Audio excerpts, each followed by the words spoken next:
Po 10 latach pracy z deku miałam wrażenie, że nic mnie tutaj już nie zaskoczy, a ta pisanka zaskoczyła. I to dwukrotnie.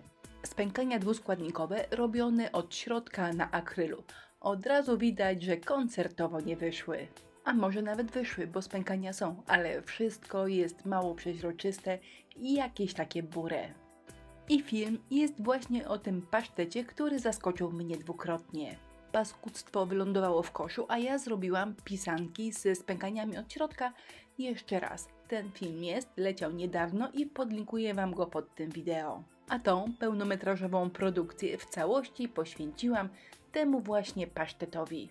Zrobiłam i wywaliłam do kosza, a film kręcę po to, żeby Wasze pisanki w koszu nie lądowały. Spękania dwuskładnikowe delikatne, czyli fine line. Od środka nakładam step 1. Suszę, on się staje przeźroczysty i nakładam step 2. Staram się nałożyć niezbyt grubo, żeby preparat nie ściekał. W momencie, kiedy już troszkę chwyci, zaczynam go suszyć suszarką. I do tego momentu wszystko szło jak marzenie. Spękania są właściwie idealne, bo o takich marzyłam. Teraz wystarczy je wypełnić jakąś pastą woskową, polakierować lakierem rozpuszczalnikowym i już się witam z gąską. Zależnie od tego, jak intensywne mają być spękania, wybieramy kolor. Umbre, czyli ciemnobrązowy, albo złoty, który w tym wypadku wydaje mi się bardziej odpowiedni, bo będzie delikatniejszy.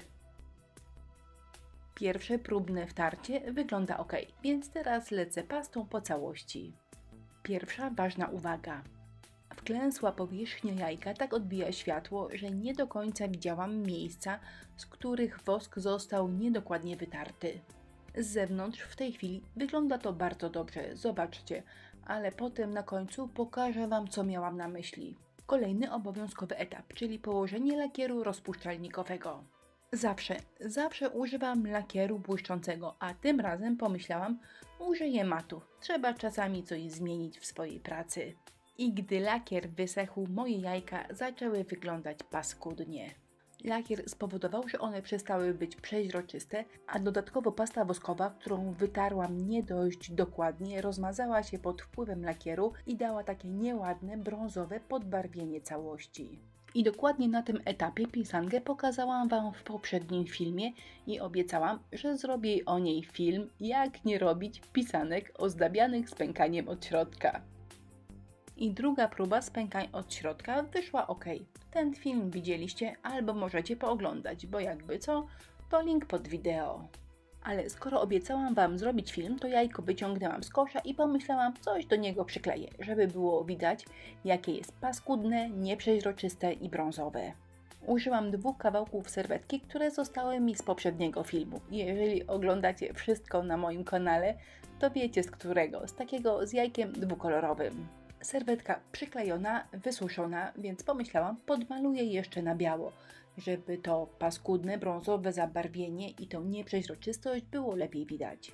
Podmalowałam, obróciłam i szczęka mi opadła. O co chodzi? Co się stało z nieprzeźroczystością? Gdzie zniknęło paskudne, brązowe podbarwienie powierzchni? Przecież to całkiem dobrze wygląda. Pierwsza połowa jest praktycznie perfekcyjna, nie mam się do czego przyczepić.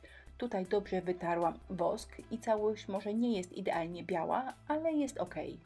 Natomiast na tej połowie dobrze widać, gdzie wosk został niewystarczająco wytarty. Uwierzcie, moje zaskoczenie nie miało granic, no ale cóż, wygląda nie najgorzej, nie będę wyrzucała, trzeba to jajko jakoś wykończyć.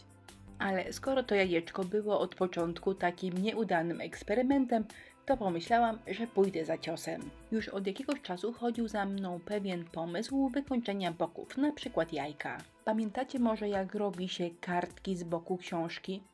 No to pomyślałam, że zrobię coś podobnego.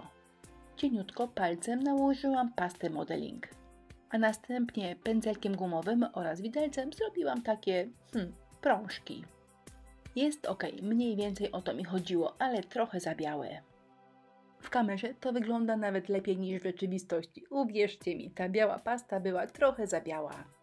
Więc najpierw wpadłam na genialny pomysł, żeby ją troszkę przybrudzić lazurem w kolorze orzechowym. Nakładałam trochę lazuru, a potem z wierzchu ścierałam. Chodziło mi o to, żeby rozwodniony lazur został tylko w zagłębieniach.